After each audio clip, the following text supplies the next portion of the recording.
Testing, testing. Hi, welcome to the next episode of the Naria Lemaire Show, and I am your host, Naria. For those of you who are new, welcome. I am a registered dietitian who specializes in gut health and longevity.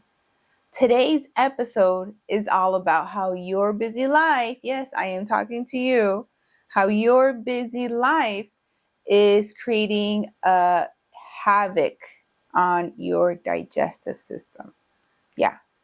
So we're going to get right into it. Now, years ago when I finished my master's degree, one of the things I wanted to work on my thesis was on type 2 diabetes and gut health. So like what microbiome, what bacteria are going to dictate the risk for type 2, something like that. As I was starting to do so much research, just research, hours, weeks of just research, the connection between stress and the gut was so massive that I ended up just doing that. There's so much literature in this, friends, that stress negatively impacts your digestive system. So much that to this day, if you look at my thesis, that's what it is. How the stress impacts your microbiome. Now, living in the United States, the culture here is really work, maybe rest, maybe, and then work, stress. It's just a very stressful environment where you're just really encouraged to work all the time. If you go to other countries, they have siestas, they have breaks, they have, working 4 days a week. Here, it's, you're working all the time. It's something that's just not healthy for you and your digestive system. So today we're going to talk about a few things that you're doing now that could be negatively affecting your digestive system. Now, the first one, your eating habits. If I could just count the amount of times I've heard, Naria, I don't have time to eat breakfast. Naria, I'm not hungry for breakfast. Naria, I only have time for coffee for breakfast. Oh my gosh, there would be no number. It would be past infinity. All the time, so many times, I just do not have time for breakfast. Now, not everyone, but for most individuals who skip breakfast, what ends up happening over time? A lot of them start to gain weight. A lot of them start to develop digestive issues. It's just one or the other or both. Oh my gosh. Why is the weight gain though? Why does the weight gain happen if they're not eating any calories for breakfast? Can you guess? They're highly making up those calories throughout the day and normally at nighttime. Especially if I hear, Naria, only have one meal a day, that lets me know you probably have difficulty losing weight. Very, very much so. Breakfast really sets the tone to the entire day. It helps you create it gives you control throughout the day. If you have a high protein, high fiber meal, you're going to feel very satiated throughout the day. So that way those snackies between lunchtime are very much minimalized to none. Focusing on that fiber is going to feed the bacteria in your gut because, again, you can take all these probiotics in the world. I mentioned this in my previous episodes. You can take all the probiotics in the world, but if you're not feeding them, you're having a very much malnourished army. Why are you taking all these probiotics and you're really not doing your due work, your due diligence to actually help them thrive? Skipping that breakfast is huge. Your eating habits, especially if you say, I don't have breakfast, I don't have lunch, and I'll wait till dinner. When you get to dinner time, you're most likely not meeting your protein or fiber goals. You're most likely not really having any probiotics or foods. Having these 3 meals a day really allows you to have more control and being more mindful of your food choices, be more mindful of the calories you're eating. If you're saying, hey, I need to have probiotics today, maybe via supplements, maybe via food, I need to make sure I'm feeding them. So where's my fiber? Where is the prebiotics? Where is it at? Remember, fiber is prebiotics. Am I getting that throughout the day? Am I getting enough? Because it's not just about eating 1 apple a day. It's, are you getting enough fiber to feed the bacteria in your gut, right? Breakfast, take it as an opportunity to give your body the fuel it needs. Do I have that protein to help me keep me satiated? Do I have that fiber to help feed the army that I'm building right now? The answer is no. Go back to the drawing board. You do not have to start with a massive fancy breakfast, but start with something, right? Sometimes I have people start with a small snack, 2 bites of something, 4 bites of something, a smoothie. I mean, make it easy for yourselves. Later, when you get comfortable, you start to get those hunger cues, then yeah, go for it. Have a regular breakfast. But don't go from no breakfast to like, oh my gosh, I'm going to have a platter. That's not going to be exciting for anybody. So number 1, your eating habits. Your eating habits highly dictate your gut's health. Number 2, stress. I highly encourage everyone to really practice mindful stress management techniques. What did I say a few minutes ago? I literally changed my thesis around because there's so much research on stress and the digestive system. Now, I'll give you an example here, and this is a real life example. This is something that I do day to day. From all the patients, clients that I've worked with that have a digestive system condition such as, let's say, irritable bowel syndrome, 9 out of 10, even I would say 10, I would argue 10 out of 10, come due to chronically high stress levels. A lot of them since childhood. I can't say I've met someone with that condition who hasn't had high stress levels. Sometimes this is from childhood. Sometimes it's from college, going to, finish those degrees. Sometimes it's just from life, whatever may happen. It always seems to go back to something very stressful in life. And I'll ask, hey, when did these symptoms start? And they'll say, hey, maybe 5 years ago. Okay, and 5 years ago, let's say 4 to 5 years ago, what happened throughout that time? Anything different, anything weird, anything sad? What happened there? And again, usually I'll hear, oh, this happened. Someone died. I was in school. My childhood. Something happened that started to trigger that connection there. Now, stress is normal. We're all going to experience stress. And if you've heard my videos, you already know the problem is chronic stress, unmanaged stress. That's the problem. So stress is going to happen in life. Things that suck are going to happen. People are going to let you down. But if you hold on to that stress, it's going to transfer into your gut. And what happens is that's not going to be so happy. And then these conditions come. And when these conditions come, it makes the stress worse, right? So many times the clients will say, Naria, I'm stressed because of my condition, but it started because of stress.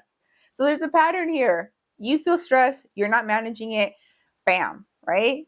So we have to go back to say, hey, stress is going to happen. We're going to be let down by people. We're going to be stressed maybe by school, work, life, whatever. We have to learn how to manage it.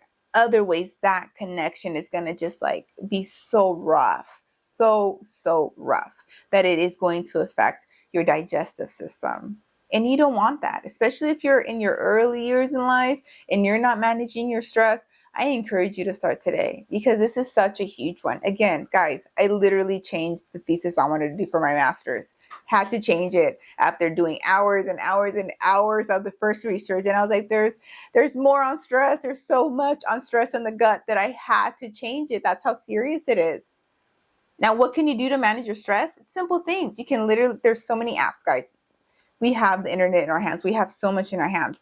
Download stress management techniques, the Calm app. Do something that's going to help you get started.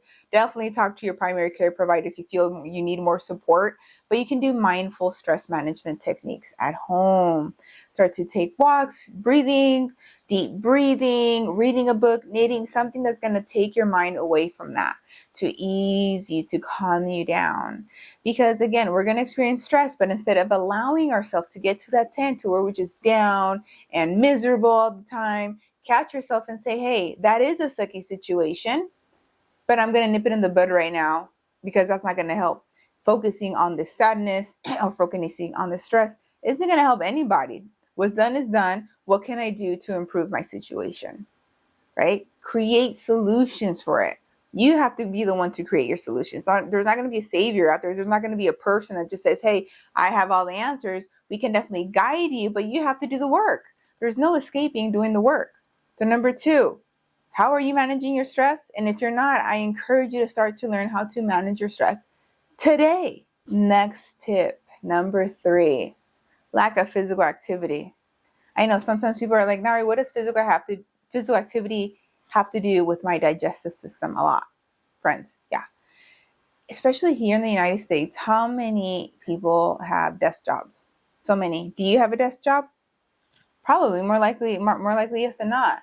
And what happens when you have a desk job? You're sitting down all day, just on the computer, just sitting, just sitting.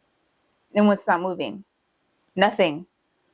Compare that to someone who's walking, who's jogging, who's moving, who's doing physical activity. They're moving, so everything in the digestive system is able to move. But if you're sitting down all day, that's a massive no-no, right? Yeah, I know I encourage it for getting the sun exposure, working on circadian rhythms, weight management. I encourage it for those, but I highly encourage it for anyone who has any digestive issues. Get up and walk. Go run, jog, get things moving. You have to move. So when you think of physical activity, is not, I think 90% or more just people connected to weight. Physical activity, weight. Physical activity, weight. But physical activity just does so much for the human body. It's almost a non-negotiable. It should be a non-negotiable in your life to be active.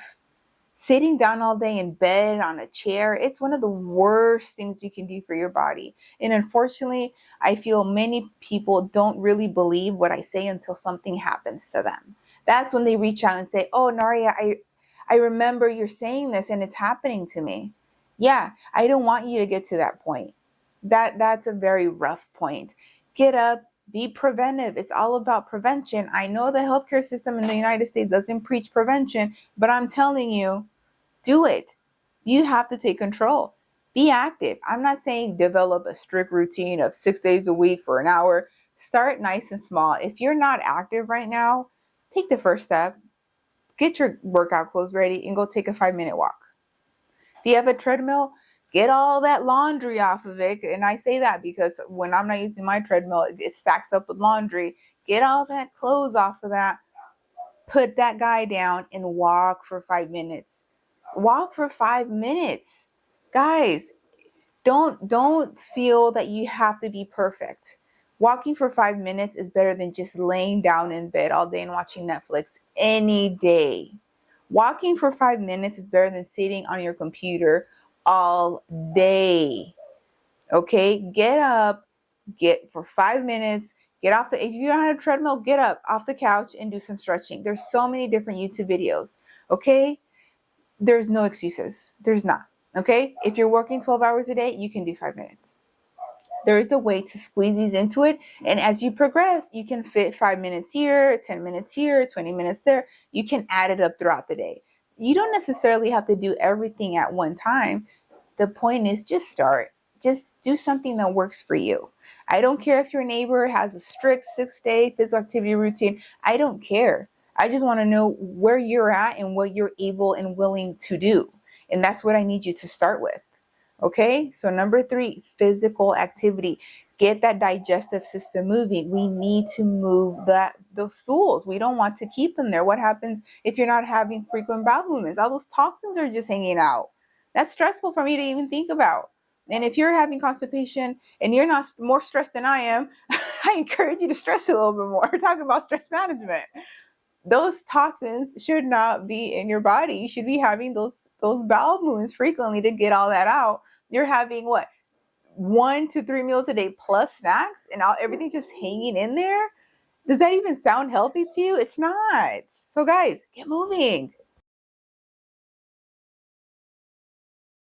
Friends, the last one, sleep. Now, how does this connect to your digestive system? It actually kind of goes back to what we talked about a few minutes ago, stress. You need to be able to have good quality sleep to relax your body. When your body's in a stress state, that inflammation goes up. And guess what happens when you don't get enough sleep? You feel moody. And what does moody mean? Does it mean you're just so moody, or is there more happening in your body? Yeah, there's more happening in your body. And that can increase the risk for, guess what? I just talked about it a few minutes ago too. IBS, irritable bowel syndrome. And then if you don't have that, you don't want it, right? You can definitely manage it, but if you can prevent it, I highly encourage you to do so. Get that sleep in. If you're having difficulty sleeping, consider different ways to ease your night, because the morning starts at the nighttime. Plan your nighttime routine. Do I need to take magnesium? Do I need to take melatonin? Do I need to drink some tea, a warm bath, some more milk? Like, what do you need to do that's going to ease you down? Get off those electronics. Like, what do you need to do to wind down, to get some good sleep? You have to be able to really work on your circadian rhythm, that eternal clock.